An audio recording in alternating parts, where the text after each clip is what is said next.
How are you? It's Zed here from I'm TotalRock. doing really well today. Oh my goodness.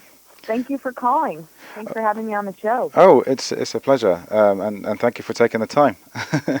Yeah, absolutely. Well, you've been causing quite a stir in the UK press. I can see you've Terrorizer magazine and Metal Hammer and so on. So, how's it all going for you?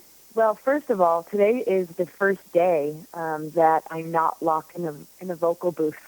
I've been locked in a vocal booth for about a month over at Sunset Lodge Recording here in Los Angeles, recording our debut album, Spell Eater. So it feels like I'm no longer possessed, at least for this moment.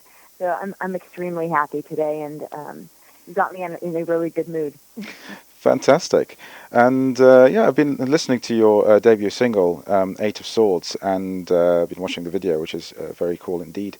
I've also been reading about the tarot card itself, because you said that you were born pagan or raised as pagan or something like that. Well, I grew up in a beautiful place called the Catskill Mountains of New York, and I grew up on a farm with 7 siblings, and was just raised in a really magical, wondrous way where my father and mother always encouraged me to pursue my voice.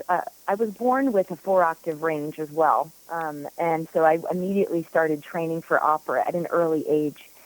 And so my whole life has just been discipline with the arts, and so this has carried over into my adult life. Not only being pagan from birth, which I'm a firm believer that this is not our only lifetime, that there are many. So I've been here for a long time, and I will be here and continue to be here for a long time, even after death. So my beliefs do drive my songwriting and drive the vision of the band. And I'm vocal about it. I'm not being in heavy metal and being embraced as we have been, especially with the single Eight of Swords getting so much love from the media, not only heavy metal media, but also we're kind of bleeding into the mainstream, which is Ah, rather exciting. So my whole strange existence just it feels like it's finally come to a point where now is the time to conquer. And I can't even explain how thrilled I am to start this journey, with the boys and the band.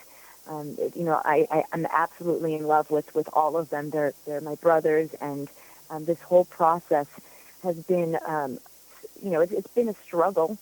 We've had a lineup change, and we've done endless hours of rewrites, and I've delved into deeply into occult themes, and spent endless nights just going mad over these lyrics.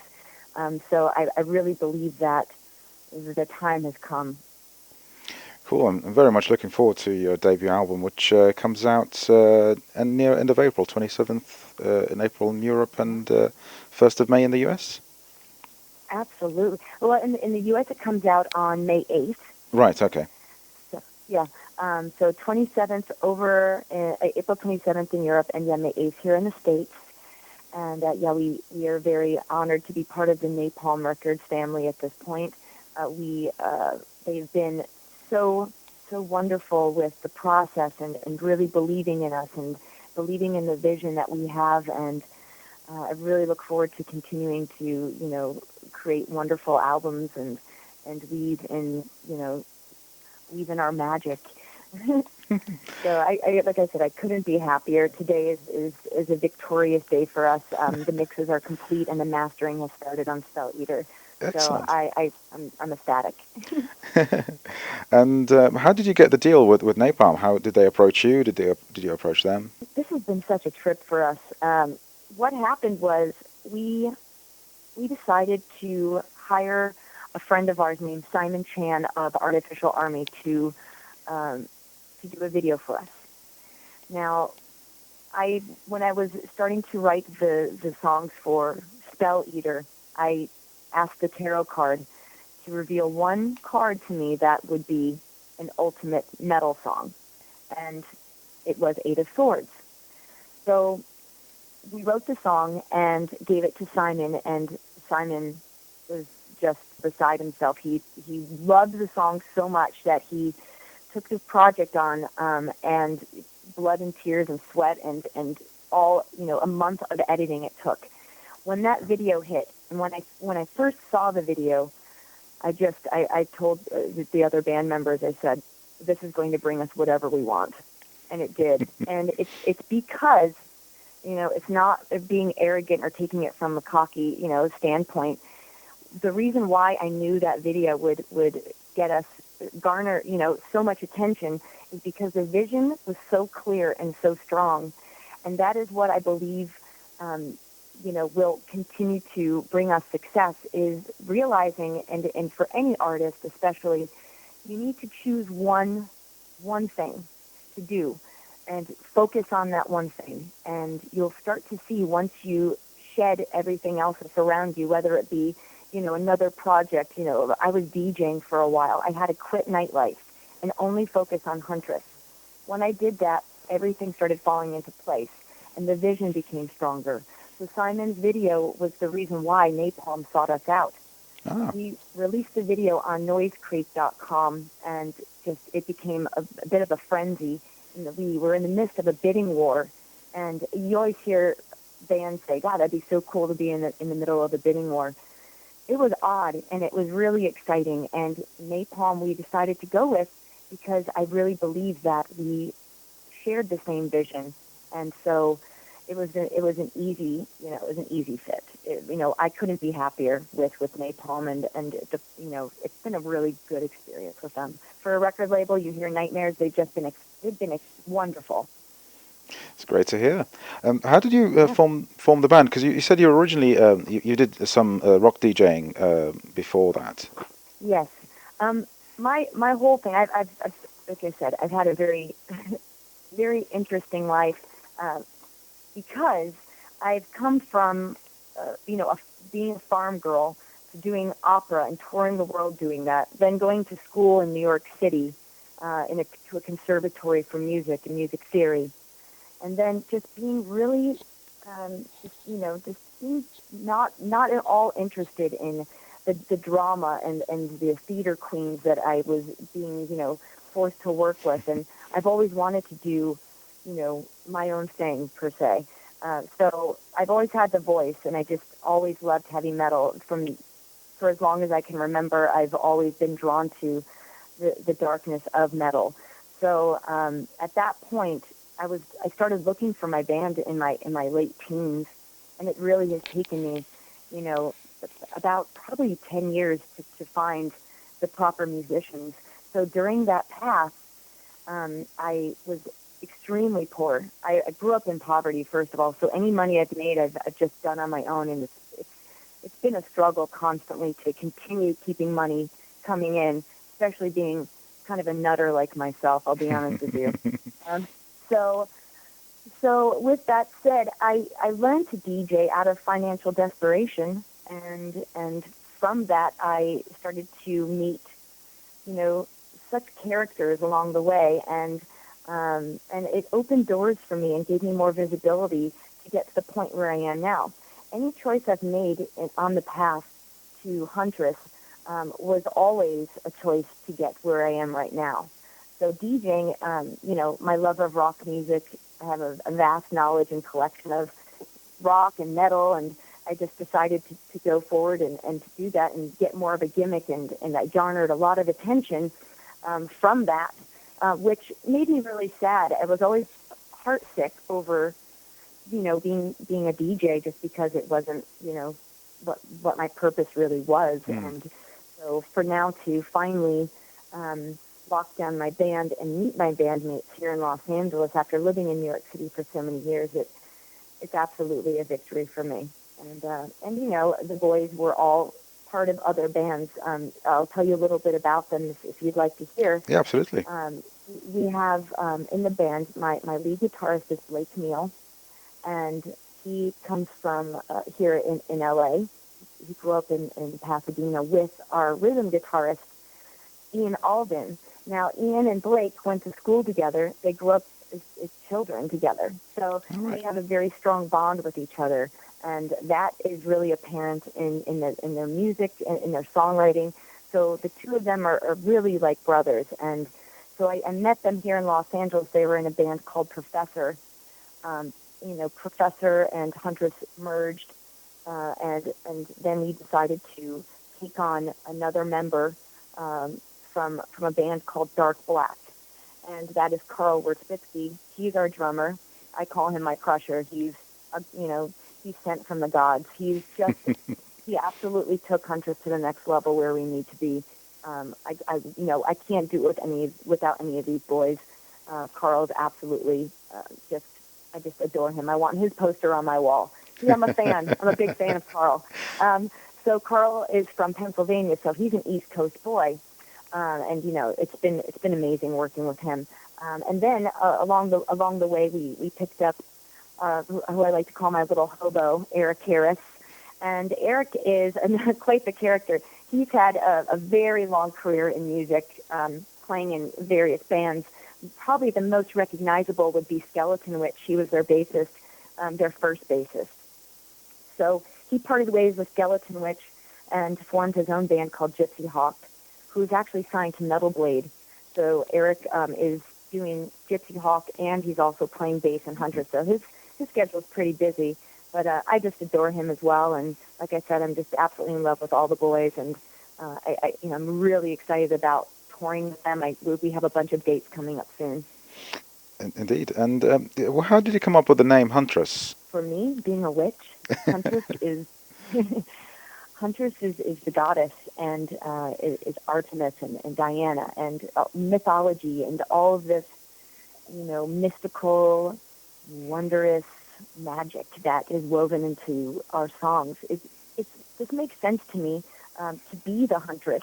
I do feel like she does possess me, and it's not as if I guess what I should say is it could be borderline multiple personalities. I'll be the first to admit it. But I have to say, today's the first day where I feel like I'm no longer under her possession. It's so extreme what happens to me when I go into songwriting mode or recording mode. Any of the boys and our producer Chris Rakestraw will tell you, I really do. These sounds that come out of me are almost demonic, and they come from her.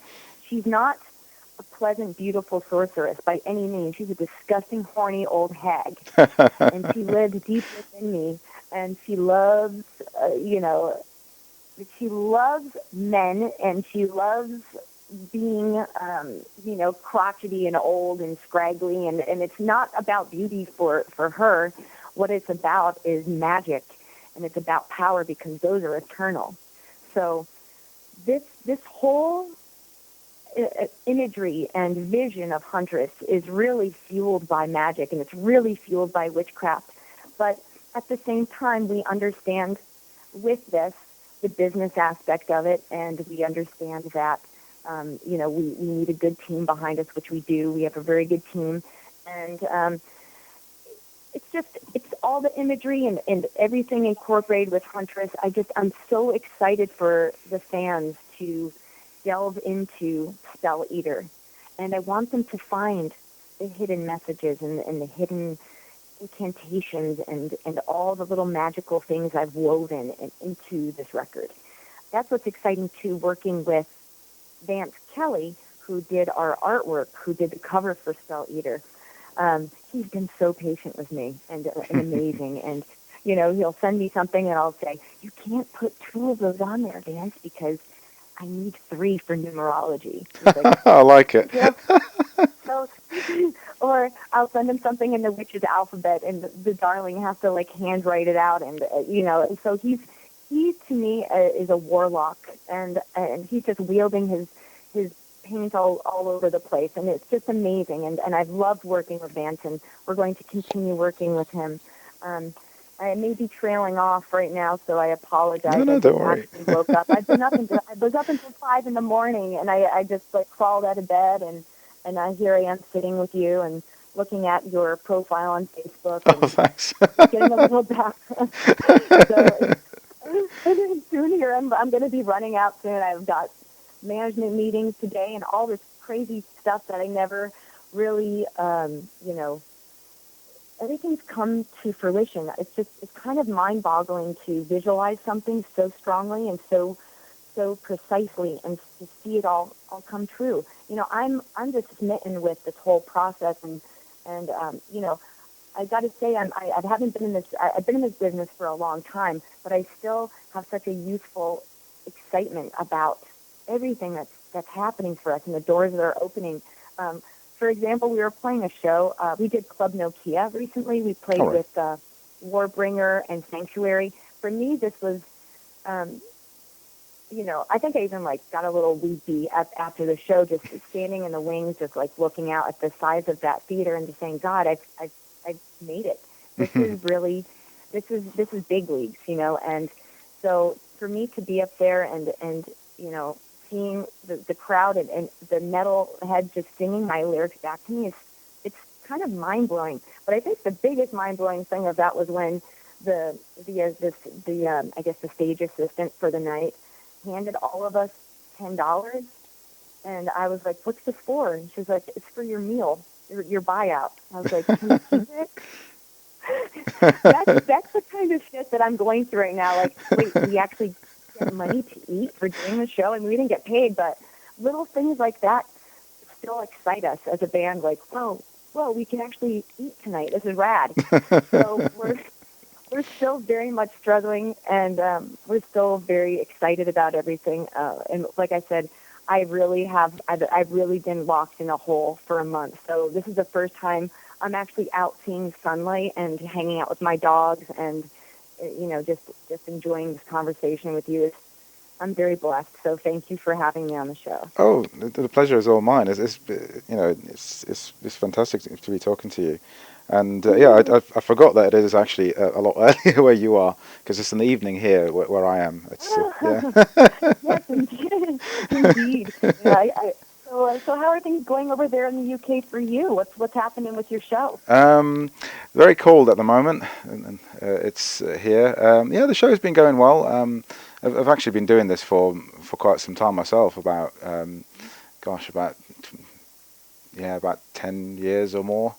On Friday. Good Lord, this isn't your first rodeo, is it? No. As we sit here in the States. I love the UK, and I'm really excited to walk those old streets that were once, splattered with blood and feces and animal remains. That's I think something very that we're really looking forward to is arriving in the UK. I've been there many times to DJ. I've done gigs over there a bunch. Oh, right. Yeah, the boys just haven't experienced the world yet, and I'm just so excited to just get them in the pubs and get them drinking, and they're really excited about fish and chips. So, we're American. You got to realize, we're, that's what it is. We're just really very excited to take the next step and start touring and just spreading the magic and the word of Huntress. And you've got a tour coming up for about 19 days, and near the end of March, the Pagan Fest with Turisas and Ailstorm. Yeah, that's awesome. We're actually so honored to be part of that. It's a really good first tour for us. We're doing the tour without having the album out yet, so we're very honored to even be accepted on a lineup of that caliber with not having an album yet. So, like I said, and as you said, with the media just giving us so much love, it's been a very good start to our musical career here at Huntress. So the Pagan Fest, we're going to be on the road really for about a month. We're leaving in mid-March. We get back in late April. It's going to be a really good starter tour for us, especially just to kind of get our chops up, having just been locked down in the studio for months now. Preparing for the summer tours and the Metal Fest in Europe, which we're now confirming. So all of this is part of rehearsal. and Pagan Fest. I'm really excited to hang out with Ailstorm too. Those pirates are just already hitting us up about, let's get drunk. And I think I'm just really looking forward to just having a blast, and also, working on sustaining the voice. Any tour that I've done with Huntress, I'm always thinking about the process of the voice. This is a huge thing for me as we step into nonstop touring and living in a van with four other stinky boys. Um, it's, after the show, I don't speak. So I have a very strict regimen, which comes in with my opera training year after year, is just vocal rest and training. I sing every day. And that's another thing for vocalists that ask me, how do you, I have a speaking voice right now after like screaming my head off for a month. And a lot of the time, like I said, vocalists will ask how to go about that. And it really is daily training. You can't slack off. You can't do drugs. I can't do cocaine. I can't smoke cigarettes. I can't drink any hard liquor. I mean, the voice rules me now. I'm no longer Jill as a person. I now belong to Huntress. So that's another thing that you have to accept, is that as you're stepping into this new world of metal, I belong to Huntress, and I also belong to Napalm. So I don't want to disappoint the record label by, I have to cancel a show, I can't sing. So everything I do goes to keeping myself healthy and centered and productive, and making sure that the voice is always spot on and ultimate. I'm a little bit obsessed about it. Superb. And so when are you coming to the UK for a tour? I mean, are there any concrete plans, did you say, or? Well, first of all, you can bet your ass we're coming to the UK. I don't know when yet. We are now confirming that. Like I said, today's my first day out of the studio, and we're having a meeting with our manager today, over Jackie at 10th Street Management. So Jackie Kaiser at 10th Street Management is our gal, and she's just been such an ass kicker for us, and we adore her. So she's now in the process of just, confirming everything with our agent. We work with Rock the Nation over in Europe as a booking agent, and here in the States we work with Tim Borer of the Agency Group. So we have a really good team assembled, and as far as UK, that's all will be revealed within this month. I know that everyone's working really hard to pull together those dates, especially since we're getting so much UK press. I'm just so fired up to get over there and just meet all of you and basically melt your faces off from the stage. Cannot fucking wait. So we're really pumped, and the spirit of heavy metal and the darkness and the excitement and not being conventional and being able to weave all of this occult theme into the album and be so accepted.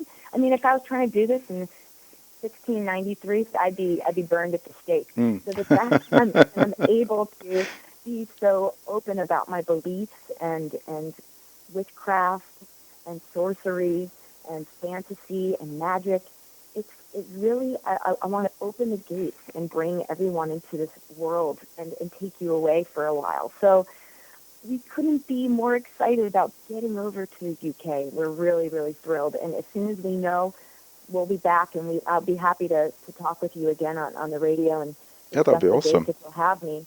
Yeah, absolutely. Yeah. I mean, it'd be great to meet you face to face.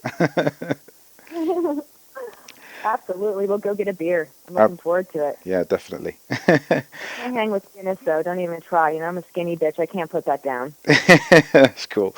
Actually, speaking of, there are a lot more women in metal nowadays as singers and guitarists and so on than there were, a few years ago. How do you, how do you feel about that? And do you, because you said you didn't like so much the attention that you were getting as a rock DJ, do you like the attention that you're getting now? I mean, I think I so far I love the attention because it is my purpose. So any attention I get, it's accepted, and I want that because it is my purpose. I'm fulfilling it, and I'm coming to claim my crown. This is what I've been born to do. So any attention as Huntress, of course, I would, I welcome it absolutely. one thing that regarding being a female artist, and people do ask, about, the conception of, you being female in a male world. I don't even think about it. I really don't. And the thing that I enjoy the most is taking you by surprise. For example, you think of a female singer and you don't expect the vocal ability that you'll hear coming from me, but that's part of the fun. So I love coming in and changing your mind. That's the fun for me, is that you may have a preconceived notion about Huntress or me as a vocalist, but I love winning you over, and I won't stop. I want to win you over. I want you to love us. So that's also drives me is that competitiveness, that, I want to prove to you that I am worthy of your attention, that I am worthy of your money, and I'm worthy to continue this path and journey as Huntress. So it's, I really, it doesn't bother me, the attention coming from people. I mean, I'm reading, posts online, and the boys are always laughing because there's people saying FAP. And they didn't know what FAP meant. So I was like, cool, FAP. And they're like, no, it means they're jacking off to your pictures. Yeah. I'm like, ew!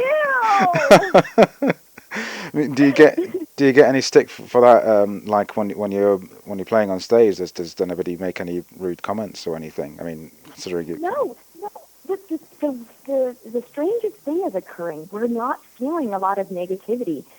There'll always be people that just don't like it and that don't get it. And that's fine, different strokes for different folks. That's fine with me.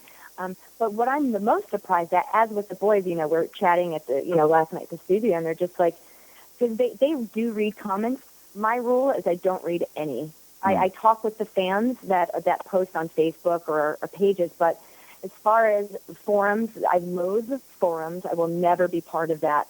And my rule is I just do not read those comments, whether they're on YouTube or forums, because those are toxic, and I don't want that around me. Whether it's positive or negative, it doesn't matter, because I know that I'm on my path and I have a very clear vision. So I love the fact that we're getting so much, wonderful comments from people, and the fans are really excited, and I do notice all of that, and I can feel it and I can sense it. But really, I don't participate in those types of things. I just don't. So whatever I hear secondary from the boys, and what they've been saying is just that, we're really surprised. We've just been getting so much love and so much positive feedback from everyone that's seeing the video for Eight of Swords, or that are anticipating. So, the album Spell Eater, and I couldn't be happier. I'm not surprised necessarily. I'm not shocked, because I've always seen this happening for me. But at the same time, it's wondrous, and it's magical to actually see it coming to truth. So it's very, very exciting time. Awesome! I'm really glad for you guys, and that you fulfill your dreams. And another thing too about the fans and the UK fans and everyone that's been just sending us emails, and is that they just have so much faith in us. This is what's really mind-boggling for me, is that we have only one song out. It's a single, and it's Eight of Swords, and that song came out, and we have an amazing video. I don't know what would have happened if we just released the single without a video. I don't believe it would have been as big of an impact. I really don't. So the fact that our fans are already growing in numbers strongly every day, and those fans also put so much faith in us. It warms my little red wet heart. I just want to just love everyone, and just give them Spell Eater and deliver something dark and magical to them that will live on and be a legendary metal album. It's definitely weird. There's some weird, strange parts in this album that I really feel that those people that will understand it will cherish those moments. So I can't even begin to talk. I'm trying not to reveal too much. We will be having tomorrow on Thursday here in the States Mm. on noisecreep.com. They're doing, again, another exclusive reveal for us, and I'm All very right. appreciative, and I just adore Noise Creep. Thank you again, Noise Creep, for this. They are doing an exclusive reveal of our cover Ah. for Spell Eater, designed by Vance Kelly, and they are also doing the official track listing. So I will say there are 11 songs on the album. Mm. Actually, Excellent. 10 songs on bonus tracks. So I know this interview may run past this point, but you can go to noisecreep.com and you'll be able to see the original artwork for Spell Eater by Vance Kelly, along with the track listing for Spell Eater. And of course, you can always find us on Facebook as well, and huntress.kills.com. So those are my plugs. Well, it's been awesome speaking with you. Thank you very much. Thank you for your time, and it's wonderful to have the attention that you're giving us. And like I said, I am so grateful and so appreciative. So thank you very much. Pleasure. Okay. Okay. Bye bye. Bye-bye. Take care. Bye bye. Bye-bye. Bye bye.